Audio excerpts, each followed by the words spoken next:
நான் போஸ்ட் பண்ற எக்ஸசைஸ் வீடியோஸை பார்த்து சிலர் இந்த எக்ஸசைஸ் பண்ணா ஃபேட் வந்து குறையுமா, இந்த எக்ஸசைஸ் பண்ணா வெயிட் வந்து குறையுமா அப்படின்னு கேட்குறாங்க. ஏன் நீங்க கேட்கலாம், அவங்க கேட்டுட்டாங்க, அவ்வளவுதான். ஸோ இந்த வீடியோ பார்க்குற உங்களுக்கும் அதே மாதிரியான கேள்வி வந்து இருந்துச்சு அப்படின்னா கிளியரா வந்து எக்ஸ்பிளைன் பண்றேன். அதுக்கு முன்னாடி இந்த மாதிரியான யூஸ்ஃபுல் வீடியோஸ்க்கு மறக்காம என்ன ஃபாலோ பண்ணிக்கோங்க. ஃபாலோ பண்ணுங்க, இன்னும் பண்ணாம இருக்கீங்க. நம்ம உடம்புல ஃபேட் வந்து லாஸ் ஆகிறதுக்கும் வெயிட் வந்து லாஸ் ஆகிறதுக்கும் எக்ஸசைஸ் வந்து ஒரு சப்போர்ட்டா வந்திருக்கும். ஆனா நீங்க நல்லா புரிஞ்சுக்க வேண்டியது, எக்ஸசைஸ் பண்ணாலே ஃபேட்டும் குறைஞ்சிரும் வெயிட்டும் குறைஞ்சிரும் அப்படின்றதெல்லாம் எதுவுமே கிடையாது. என்ன கோச் சொல்றீங்க அப்படின்னா அதுதான் உண்மை. நம்ம உடம்புல வெயிட் வந்து குறையறதும் ஃபேட் வந்து குறையறதும் எந்த அளவுக்கு ஃபுட் வந்து நம்ம இன்டேக் பண்றோம், கேலரி வேல்யூஸும் கரெக்டா இருக்கணும், எடுக்கிற நியூட்ரியன்ஸும் வந்து கரெக்டா இருக்கணும்.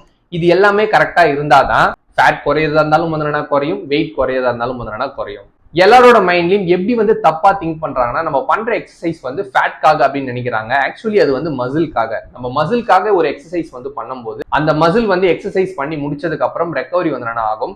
ரெக்கவரி